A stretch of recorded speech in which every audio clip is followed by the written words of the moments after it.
मन में फूट फूट कर रो रहे हैं। मन में बड़ी ग्लानि है कि प्रभु जब से मेरा विवाह हुआ मैंने सुशीला को एक सुख का एक दिन भी नहीं दिया। कभी मैंने एक पल सुख का अपनी पत्नी को नहीं दिया। सारा जीवन दुख ही दुख भोग रही है। इसी बात को सोच सोच कर जो रोते जा रहे, फूट फूट कर रो रहे हैं। कितने में बीत गया दुख के अथाह सागर में सुदामा।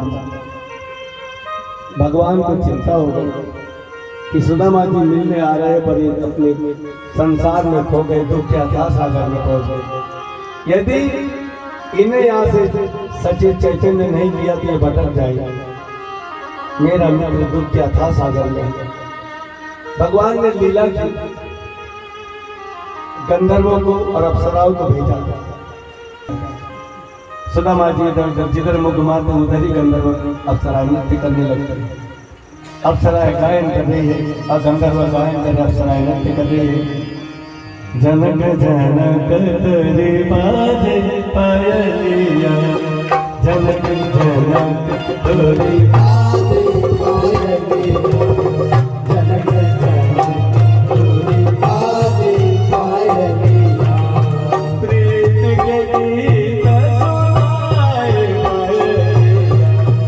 प्रीत के गीत सुनाए पायलिया, जनक जनक तोरे बाजे पायलिया, जनक जनक तोरे बाजे पायलिया।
गंधर्वों ने गायन किया, ऐसा वातावरण बनाया, परंतु सुदामा जी को अच्छा नहीं लगा।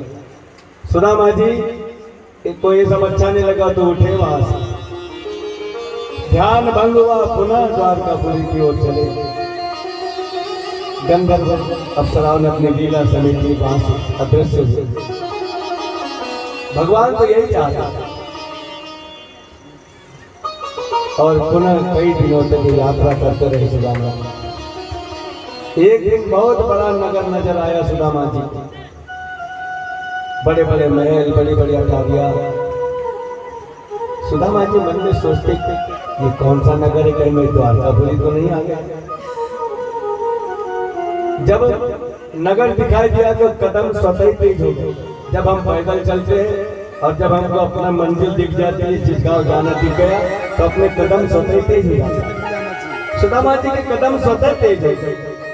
चलते चलते आगे पहुंचे तो आने जाने वाले राह से पूछा, भैया ये कौन सी नगरी है, कौन सा नगर है? राहगीर कहने लगा, महाराज ये द्वारकापुरी है। सुदामा जी प्रसन्न हो गए, ओ मैं द्वारकापुरी आ गया। बड़े प्रसन्न हृदय से चले जा रहे हैं, भगवान का वैभव देख रहे हैं, बड़े बड़े महल, बड़ी बड़ी अटारी। मन ही मन प्रसन्न है कि मेरे मित्र का क्या वैभव है। चले जा रहे थे, चल के मुख्य द्वार पर पहुंचे और मुख्य द्वार पर पहुंचे, भीतर जाने लगे। राजमहल के तरफ तो पहरेदार ने रोक दिया, कहते महाराज भीतर कहाँ जाते हैं? यहाँ भीतर ऐसे नहीं जाया जाए, ऐसे कोई भी नहीं जा सकता। सुदामा जी कहने लगे, भाई यहाँ के महाराज कृष्ण हमारे मित्र है। पहरेदार कहने लगे, महाराज हमारे राजा का नाम ऐसे नहीं लिया जाता, संबोधन लगाया जाता है, श्री श्री 1008 द्वारकाधीश महाराज कृष्ण कहना पड़ता है। सुदामा जी कहने लगे, इतना लंबा नाम हो गया मेरे मित्र का, मैं तो केवल कान्हा ही कहता, इतना लंबा नाम? हाँ उन्हीं से हमको मिलने जाना, वो हमारे मित्र है।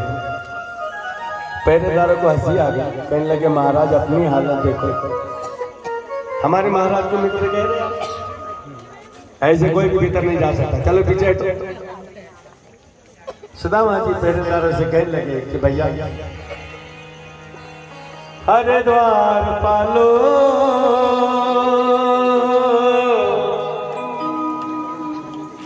हरे द्वार पालो,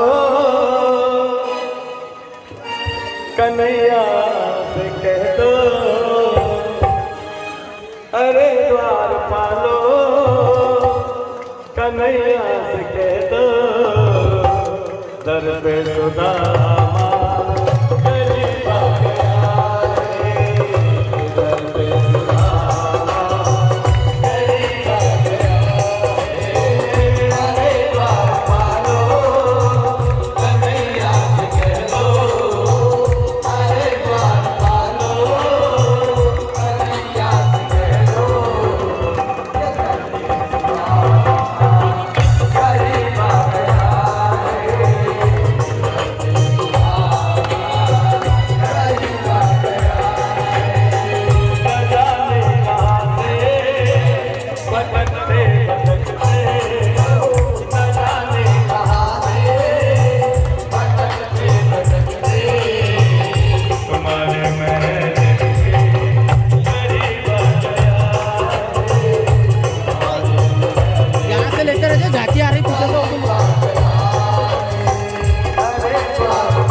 बार जाकर मोहन से कह दो, एक बार जाकर मोहन से कह दो, तेरे दर पे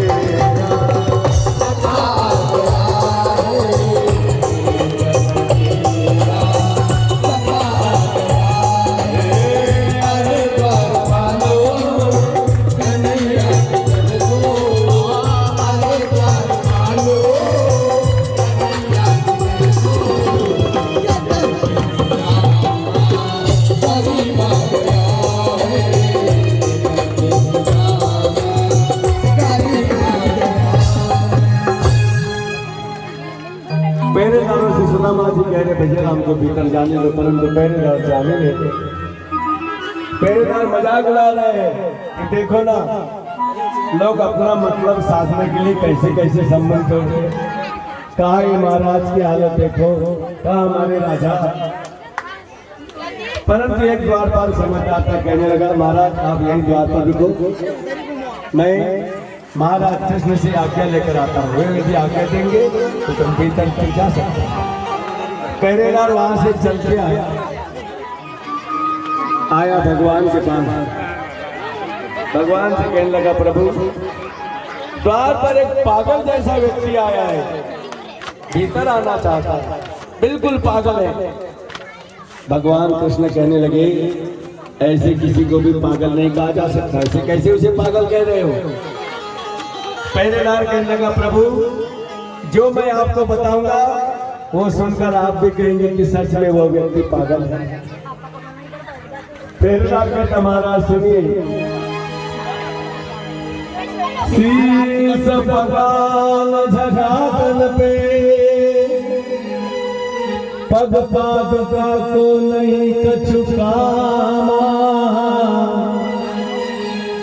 एक लमाट लगी कटी बीच में बस यही परिधाना। महाराज ने तो उसके सिर पर कोई टोपी है, न पाँव में कोई चप्पल है, एक लंगोट बल्ब लगी है, एक लाठी हाथ में, बस यही उसका श्रृंगार है। भगवान कहने लगे पहरेदार जितनी बातें तुमने बताई उससे व्यक्ति कहीं से कहीं तक पागल नहीं लगता, ऐसे कैसे उसे पागल कह रहे हैं। पहरेदार कहने लगा महाराज मैं और बतलाता हूँ, द्वारिका तो रहनवारो नहीं, परदेसी लागे कहीं दूर ठिकाना, आवन चाहत है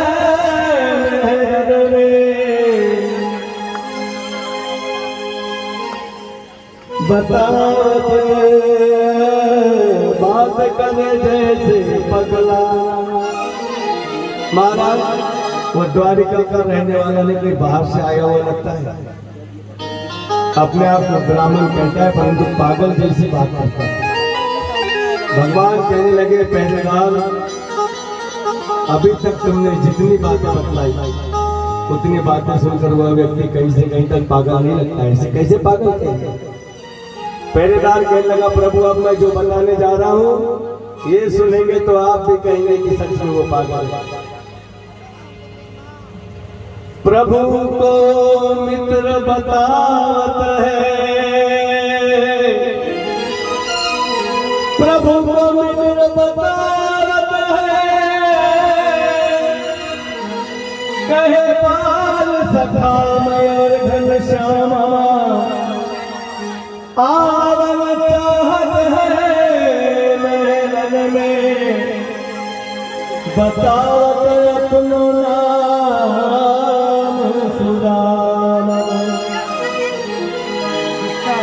नाम सुदामा का सुनते ही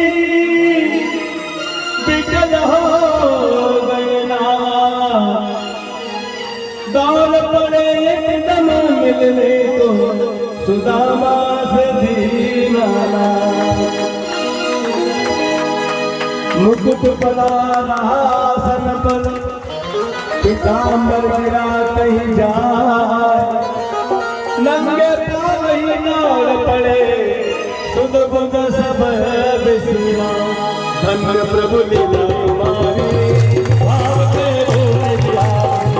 धन्य प्रभु लीला तुम्हारी भाव के भूमि बिहारी। धन्य प्रभु लीला तुम्हारी धन्य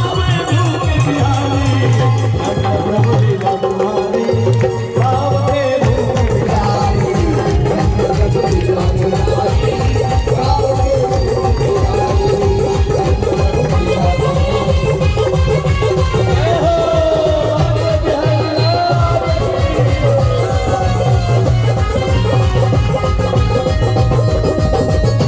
के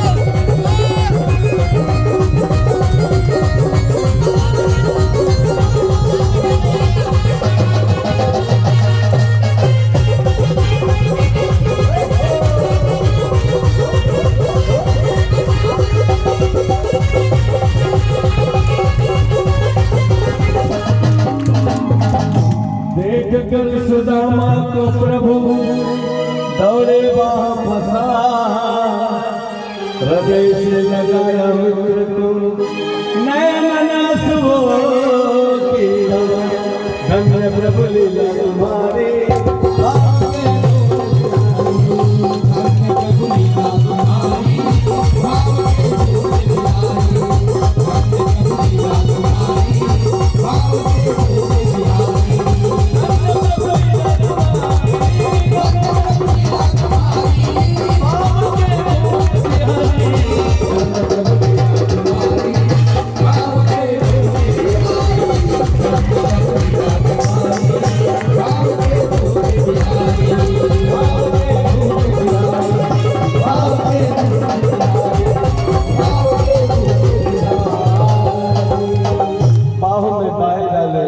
अपने मित्र सुदामा को भगवान ने लाया, अपने आसन पर बैठाया।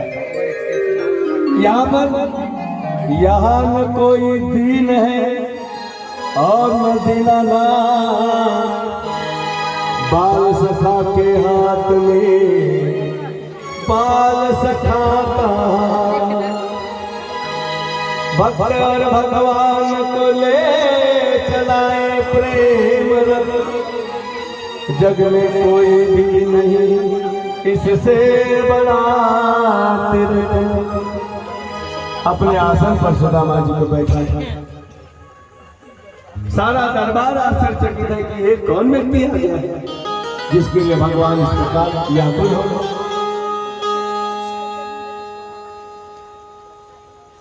सुदामा जी की हालत देख करके हालत सुदामा की भगवान लगाया गले से सुदामा को। सबको बड़ा आश्चर्य। अपने मित्र को बार बार भगवान अपने मित्र की दशा देखकर मन ही मन कहते कि सुदामा जी इतने दिनों बाद मेरी याद आई, इतने दुख भोगने के बाद मेरी याद आई। मन ही मन भगवान बड़े दुखी हो गए। मेरे मित्र ने बहुत दुख भोगे, अब मैं अपने मित्र को दुख नहीं भोगने दूंगा। रुक्मणी जी को संकेत किया। रुक्मणी जी समझ गई, चरण पखारने के लिए पात्र बुला रहे भगवान। भगवान कृष्ण सुदामा जी के चरणों में बैठ गए। नेत्रों से अश्रुधारा की रही कि मेरे मित्र की क्या दशा हो। चरण पखारन बैठे प्रभु, नजरे चरणन कियो, काटे चुभे छाले पड़े, रग बहे पग पाँव। देख सुदामा की दीन दशा, करुणा करके करुणा निधि रोवे। पानी परा सुहात छुओ नहीं, नैनन के जल से पग धोए। नैनन के जल से पग धोए। पद प्रचारण किया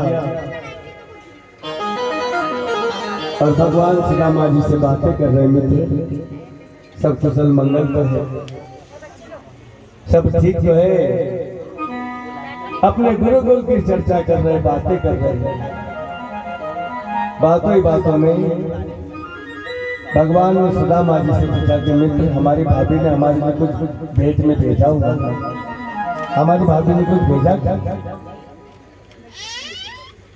अब इधर जब तक सारी रानियां एकत्रित हो गई हैं, सारी रानियां ने देखा तो आपस में विचार कर रही कौन है कौन है। भगवान कहने लगे ये हमारे मित्र ही नहीं, हमारे बड़े भाई है, हमारे बड़े भाई जैसे। सारी रानियां सोचती कि भगवान के बड़े भाई है तो फिर अपने जेठ जी हुए। अब सत्यभामा रानियों में सबसे ज्यादा बोलती थी। सत्यभामा उठकर खड़ी कहने लगी, बहन हमारे जेठ जी आए हैं तो कुछ उपहार जरूर लाए होंगे। मैं तो गले का हार लूंगी। एक रानी खड़ी है, मैं सुंदर साड़ी लूंगी। एक खड़ी कहती मैं जेठ जी से पायल लूंगी, मैं उपहार में ये लूंगी वो लूंगी। रानियां तरह तरह की बातें कर रही है। सुदामा जी को बड़ी गिलानी, मन में बड़ा दुख हुआ कि भगवान रानियां देखो मुझसे कैसी कैसी आशा लगा कर बैठी। इनको पता चलेगा कि मैं मुट्ठी भर चावल लाया हूं तो क्या कहेंगे, किस मुंह से इनके सामने मैं अपने चावल की भेंट दूंगा। तो बड़े बड़े सपने देख रहे हैं, बड़ी बड़ी मांग है। सुदामा के मन में सोचा कि मैं चावल की पुतली भगवान को दिखाऊंगा। सुदामा जी मन में सोच रहे हैं, जहां नारायण का वास है, लक्ष्मी का मुकाम, वहां ये मुट्ठी भर चावल का क्या काम। लक्ष्मी नारायण वास करते जहां, धन धान्य से लगे भंडार, वहां पर क्या करेंगे चावल के दाने जा। सुदामा जी को बड़ा संकट हुआ, मन में बड़ी ग्लानि, भगवान रानियां देखो मुझसे क्या क्या आशा लगा कर बैठी। सुदामा जी ने चावल की पुतली छुपा ली, सोच ले मैं बताऊंगा ही नहीं। भगवान बातें करते हुए सुदामा जी कहते, मित्र हमारी भाभी ने कुछ भेजा होगा, हमारी भाभी ने भेंट में क्या भेजा बताओ ना। सुदामा जी कहने लगे नहीं नहीं कृष्ण कुछ नहीं भेजा। भगवान कहने लगे ऐसा तो हो नहीं सकता, हमारी भाभी ने कुछ न कुछ जरूर भेजा होगा। सुदामा जी कहते नहीं कृष्ण कुछ नहीं भेजा। भगवान ने थोड़ी देर देखा नहीं तो एक झटके में चावल की पुतली सुदामा जी के पास से छुड़ा। चावल की पुतली छुड़ाई, चावल की पुतली को खोला और उसमें से एक और भोग भगवान ने लगाया, दूसरा कौर भी भोग लगाया, तीसरे कौर का भोग लगाने लगे। तो रुक्मणी जी ने खड़े होकर हाथ पकड़ लिया, कहते प्रभु 2 कौर खाके त्रैलोक्य का सुख सुदामा जी को दे दिया आपने, 3 कौर खाके क्या अपनी हालत सुदामा जैसी बनाना है। मन ही मन लक्ष्मी रुक्मणी जी कह रही, परंतु प्रत्यक्ष में कुछ नहीं बोला। कहने लगे प्रभु क्या लाया जरा हमें तो बताओ। इधर रानियों को पता हुआ कि सुदामा जी चावल लाए हैं। सत्यभामा फिर खड़ी हो गई, सब रानियों से कहती बहन हमारे जेठ जी मालूम है क्या लाए चावल, वो भी कितने, एक एक चावल के 4-4 टुकड़े करके बांटेंगे फिर भी नहीं आया, इससे में नहीं आया। भगवान का 16,108 रानी, छोटा मोटा परिवार थोड़ी, एक एक चावल के 4-4 टुकड़े करेंगे फिर भी इससे में नहीं आएंगे। दूसरी रानी कहती तो अरे उनको क्या पता, अगली बार आएंगे तो बोरे भर भर के लाएंगे। रानियां ताने मार मार कर मजाक उड़ा रही। भगवान को बुरा लगा कि सुदामा जी का अपमान सब रानियां करके, लेकिन चिंता मत करो, अपने भक्त का सम्मान भगवान कभी नहीं गिरने देते। भगवान ने रुक्मणी जी से कहा कि रुक्मणी सबको चावल बांटो, सब रानियों को बांटो। रुक्मणी जी सारे रानियों को एक एक रानी को चावल बांटते। रुक्मणी परंतु पुतली में जैसे कि वैसे ही चावल, ये चमत्कार जब रानियों ने देखा, रानियां समझ गए हो ये तो भगवान के कोई बहुत बड़े भक्त हैं। तब तो फिर रानियां प्रणाम करने लगी।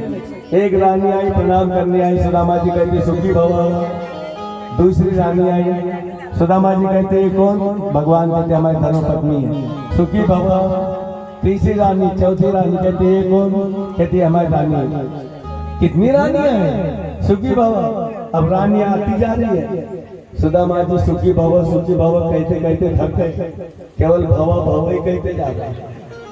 कृष्ण और कितनी रानियां हैं?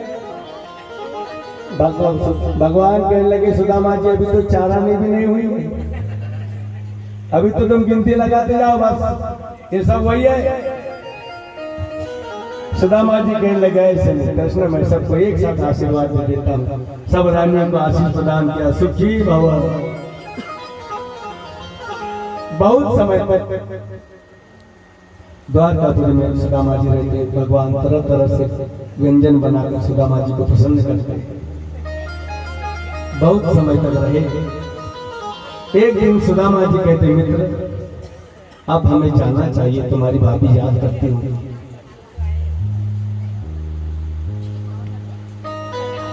भगवान कहने लगे मित्र आज के दिन रुक जाओ, कल फिर तुम्हारी विदा। अब भगवान रात्रि में विश्राम कर रहे तो भगवान को नींद नहीं आ रही, कभी इस करवट कभी उस करवट।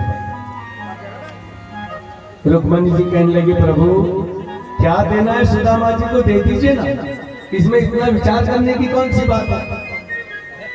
भगवान कहते हाँ रुक्मणी मेरे मित्र ने बहुत दुख हो गया, अब मैं अपने मित्र को दुख नहीं भोगने दूंगा। विश्वकर्मा जी को बुलाया, विश्वकर्मा जी से कहा कि सुदामा जी की नगरी को सुंदर नगरी बनाओ और सुदामा जी का बड़ा भव्य महल बनाओ जहाँ सारी सुख सुविधाएं, दास दासी, धन वैभव, ऐश्वर्य की कोई कमी नहीं। विश्वकर्मा जी गए, सुंदर नगरी का निर्माण किया, सुदामा जी का भव्य महल बना। दास दासिया नौकर चाकर सुशीला जी से हाथ जोड़कर विश्वकर्मा जी कहने लगे कि देवी भगवान की कृपा सुदामा जी को प्राप्त हुई, अब तुम्हारा दुख का समय गया, सुख का समय गया। विश्वकर्मा जी वापस हुए। अभी तक दूसरे दिन सुदामा जी भगवान से विदा लेते, दोनों मित्र गले मिले, हृदय से लगाया भगवान ने सुदामा जी को। सुदामा जी कहते अच्छा मित्र अब हम जाते हैं। द्वार तक छोड़ने आए भगवान सुदामा जी को और सुदामा जी वहां से अपने नगर की ओर चले। चलते चलते सुदामा जी चलते जा रहे हैं, चलते जा रहे हैं। कई दिनों की यात्रा की सुदामा जी ने और एक दिन अपने नगर के समीप पहुंचे तो आश्चर्यचकित रह गए, माथा घूम गया सुदामा जी। बड़े बड़े महल, जहाँ पर झोपड़ी थी वहां पर आलीशान महल बन गए। मन ही मन डर भी गए, भगवान में ये क्या माया देख रहा हूँ मैं, पुनः द्वारकापुरी तो वापस नहीं आ गया। इधर उधर के निशान देखते, निशानी देखते तो सब बराबर है तो अपना कहा, पर मेरी झोपड़ी कहाँ गई, ये सब बड़े बड़े महल कैसे, मैं कहाँ गया प्रभु, ये क्या है। माथा घूम रहा सुदामा जी का, कुछ समझ नहीं आ रहा। वही वही घूम रहे, वही वही चक्कर लगा रहे। सुदामा रे सुदामा सुदामा मंदिर देख रे सुदामा मंदिर देख रे सुदामा मंदिर देख रे सुदामा मंदिर देख रे मंदिर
भिखारी